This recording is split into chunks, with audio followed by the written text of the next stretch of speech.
So ఈరోజైతే ఒక important విషయం మాట్లాడడానికైతే మీ ముందుకొచ్చాను. ఇది వ్యూస్ కోసమో లేదా మాకు డబ్బుల కోసమో చేసిన వీడియో అయితే లిటరల్లీ కాదు. జమ్మూ కాశ్మీర్‌లోని అనంతనాగ్‌లోని పహల్గామ్‌లో టెర్రరిస్ట్ అటాక్ అయితే జరిగింది. హిందువుల మీద దాడి జరిగింది. హిందువులే బలైపోతున్నారు అని చెప్పేసి హిందువుల వరకే మాట్లాడితే తప్పులేదు. బట్ దానిని టెర్రరిస్టులతో కంపేర్ చేస్తున్నాడు. ఎవరిని అంటే అసలు టెర్రరిస్టులకి ముస్లిమ్స్కి ఏంటి సంబంధం? మతాన్ని ఈ టెర్రరిజాన్ని ఎందుకు కలుపుతున్నారు? ఓ స్టేటస్లు పెట్టేస్తావు, ముస్లిమ్సే చేశారు, ముస్లిమ్సే.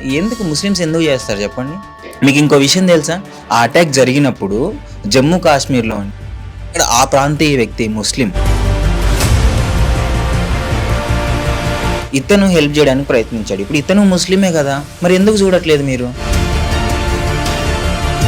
ఉగ్రవాదులు ఆ ఏరియాని ఎన్నుకోగానే కనుక బెస్ట్ అంటే వాళ్ళకున్న రీజన్స్ ఏంటంటే వెహికల్స్ ఉండే వాళ్ళకి. వెల్కమ్ టు శశి టీవీ, నేను మీ పవన్. సో ఈరోజైతే ఒక ఇంపార్టెంట్ విషయం మాట్లాడడానికి అయితే మీ ముందుకు వచ్చాను. సో అన్ని వీడియోస్లో దీన్ని కంపేర్ చేయకండి. ఇది వ్యూస్ కోసమో లేదా మాకు డబ్బుల కోసమో చేసిన వీడియో అయితే లిటరలీ కాదు. సో ఎందుకు అంటే జమ్మూ కాశ్మీర్లోని అనంతనాగ్లోని పహల్గామ్లో దాడి జరిగింది. మీ అందరికీ తెలిసింది, టెర్రరిస్ట్ అటాక్ అయితే జరిగింది. సో ఆ టెర్రరిస్ట్ అటాక్ జరిగిన తర్వాత సోకాల్డ్ హిందూయిజం గురించి మాట్లాడే కొంతమంది వ్యక్తులు, సోకాల్డ్ పొలిటీషియన్స్ కావచ్చు, సో వీళ్ళందరూ హిందువుల మీద దాడి జరిగింది, హిందువులే బలైపోతున్నారు అని చెప్పేసి హిందువుల వరకే మాట్లాడితే తప్పులేదు. బట్ దానిని టెర్రరిస్టులతో కంపేర్ చేస్తున్నాడు. ఎవరిని అంటే ఇక్కడున్న మన ఇండియన్ ముస్లిమ్స్ని. సో ఇది కొంచెం నాకు బాధాకరంగా ఉంది.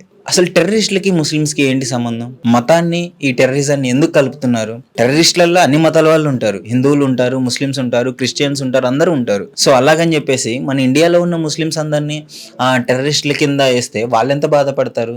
చిన్నప్పటి నుంచి మనతో పాటు పెరిగిన ముస్లిమ్సే కదా, వాళ్ళ గురించి నీకు తెలుసు కదా. నువ్వు సడన్గా ఇలాంటి అటాక్లు జరగగానే ఓ స్టేటస్లు పెట్టేస్తావు, ముస్లిమ్సే చేశారు, ముస్లిమ్సే. ముస్లిమ్స్ ఎందుకు చేస్తారు చెప్పండి? మీకు ఇంకో విషయం తెలుసా? ఆ అటాక్ జరిగినప్పుడు జమ్మూ కాశ్మీర్లో ఇక్కడ ఆ ప్రాంతీయ వ్యక్తి ముస్లిం, ఆ ముస్లిం ఎవరైతే ఉన్నారో ఆ టెర్రరిస్టుల గన్ను లాక్కోవడానికి ఇక్కడున్న స్థానికుల ప్రాణాలు కాపాడడానికి ట్రై చేసి అతడు ప్రాణత్యాగం చేయాల్సి వచ్చింది. సో మీకు అతని పేరు కూడా చెప్తాను, వెయిట్ 1 minute. సో చెప్తాను చూడండి. సయ్యద్ అదిల్ హుస్సేన్ షా.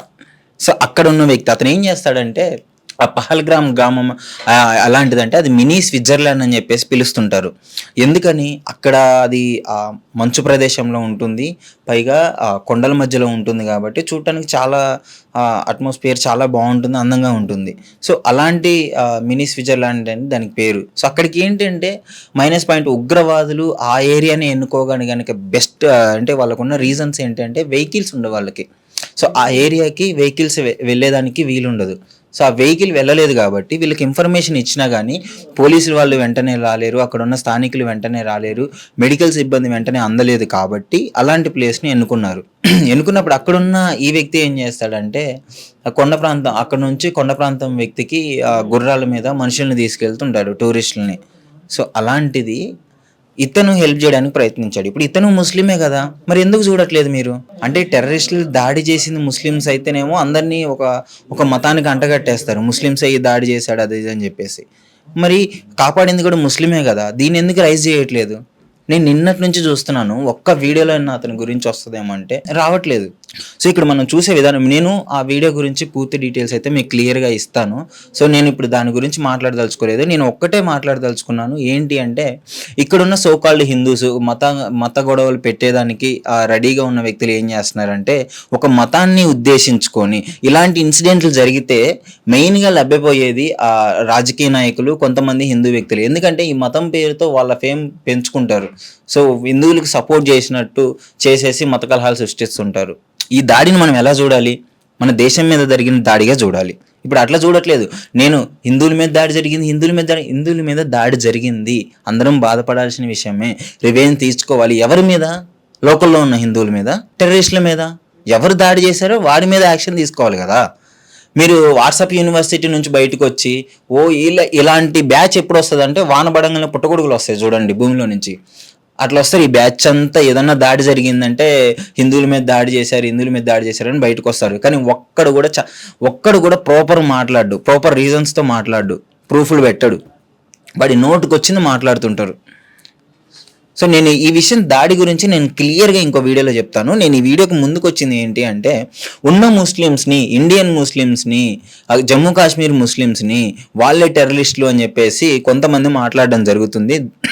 సో దాని మీద నేను మాట్లాడడానికి వచ్చాను.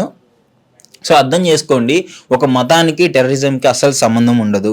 మరి అలా చూసుకుంటే మణిపూర్లో ఇష్యూ జరిగింది, అప్పుడు ఎవరు ఏం మాట్లాడలేదే. 5 రోజులు ఇంటర్నెట్ రాలేదు. ఎంతో మందిని అతి దారుణంగా తలకాయలు పగలగొట్టి గన్తో వేసి నడి రోడ్డు మీద మారణహోమం చేశారు, అప్పుడు ఎవరు బయటికి రాలేదే. అప్పుడు క్రిస్టియన్స్ అందరు చనిపోయారు కదా.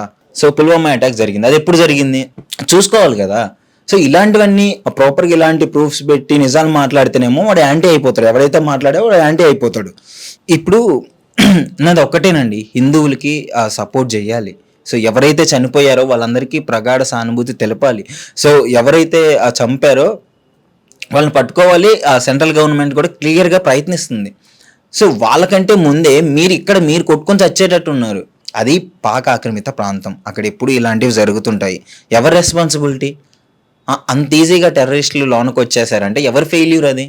అసలు దీని గురించి ఎవరు ఎందుకు ఆలోచించట్లేదు? ఏదో ఒక కోట్ ఉంటుంది, యుద్ధం గెలిచేవాడు గొప్ప కాదు, యుద్ధాన్ని ఆపేవాడు గొప్ప అని చెప్పేసి. సో ఏదైనా సరే అటాక్ జరిగిన తర్వాత మనం చించుకొని పోయే వాళ్ళని చంపేసే బదులు అసలు అటాక్ జరగకుండా చూస్తే బెటర్ కదా. సో మనం భద్రతా బలగాలను పెంచుకోవాలి కదా. సో డిఫెన్స్ సిస్టమ్ని స్ట్రాంగ్ చేసుకోవాలి కదా. సో వీటి గురించి ఆలోచించాలి కదా. ఇష్టం వచ్చినట్టు వాళ్ళు స్టోరీలు పెట్టడము, వాట్సాప్లలో పెట్టుకోవడము, ట్విట్టర్లలో పెట్టుకోవడము. ఈ జార్ఖండ్లో ఒకరిని పట్టుకున్నారు. ఈ దరిద్రుడు ఏం చేశాడంటే దాడి జరిగిన తర్వాత ముస్లిమ్స్కి సపోర్ట్ చేస్తూ ఒక పోస్ట్ పెట్టాడు, ఎవరు పాకిస్తాన్ ముస్లిమ్స్కి. సో వాడిని తీసుకుపోయి బొక్కలు వేశారు 31 years వాడికి. సో ఏదున్నా క్లారిటీగా చూసుకోండి. సోషల్ మీడియా వచ్చిన తర్వాత ఏది అంత ఈజీ కాదు. సో నేను కొంతమంది పేర్లు చెప్పాను కదా, నాకు వాళ్ళ పేర్లు నేను మెన్షన్ చేయదలుచుకోలేదు. సో క్లియర్గా ఈ వీడియో చూస్తే వాళ్ళకి అర్థమైపోతుంది.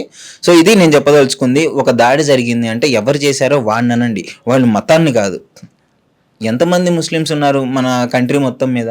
ఎవరో 15 మంది 20 మంది వచ్చి ఆ టూరిస్టులను దాడి చేసినంత మాత్రాన ఇక్కడ ఇండియాలో ఉన్న ముస్లిమ్స్ అందరూ టెర్రరిస్టులు అయిపోరు. ఎవడైతే చేశాడో వాడిని పట్టుకునే ప్రయత్నం చేయాలి. డిఫెన్స్ సిస్టమ్ ఫుల్గా దాని మీద కాన్సన్ట్రేషన్ చేసింది, సర్చ్ ఆపరేషన్ చేస్తుంది. ఒక లోకల్ వాళ్ళకు కూడా 20 లక్షలు బహుమానం ఇస్తాను అది పట్టించిన వాళ్ళకి. సో వాళ్ళ ఇమాజినేషన్ స్కెచ్ కూడా వేయడం జరిగింది, దాన్ని రిలీజ్ చేయడం జరిగింది. సో దాని మీద కాన్సన్ట్రేషన్ చేస్తున్నారు, దాని మీద జరుగుతుంది. సో మన డిఫెన్స్ సిస్టమ్ కూడా చాలా యాక్టివ్గా పనిచేస్తుంది. అసలు ఎక్కడ తప్పు జరిగిందా అనే దాని మీద కూడా మంచి డెసిషన్స్ తీసుకుంటుంది, ముందుకెళ్తుంది. సో నా విన్నపం, నా రిక్వెస్ట్ ఏంటి అంటే, అప్పటి వరకు ఇక్కడున్న హిందూ ముస్లిమ్స్కి గొడవ పెట్టే విధంగా ఎవ్వరు ఏది సోషల్ మీడియాలో మాట్లాడినా మీరు రెచ్చిపోయి మీ అంతటి మీరు ఇన్ని రోజులు సోదరులా కలిసి ఉన్న మీరు హిందూ ముస్లిమ్స్ మాత్రం కొట్టుకొని చావకండి. సోకాల్డ్ పొలిటీషియన్స్, సోకాల్డ్ వ్యక్తులు ఈ విధంగా దీన్ని యూజ్ చేసుకొని వాళ్ళ ఓట్లకి ఉపయోగకరంగా మార్చుకుంటారు. సో ఇది నా అభిప్రాయం అంతే. సో నేను ఇలా అనుకుంటున్నాను. సో దయచేసి ఈ విధంగా కొట్టుకొని చావకండి. అసలు ఈ ఇన్సిడెంట్ చూశారు కదా, జరిగింది కదా, అసలు విన్నారు కదా స్టార్టింగ్ నుంచి. నేను చెప్పింది ఏమంటారు తప్పుందా? సో అసలు మీ అభిప్రాయం ఏంటి అని చెప్పేసి డెఫినెట్గా కామెంట్ రూపంలో అయితే తెలియజేయండి. Thank you.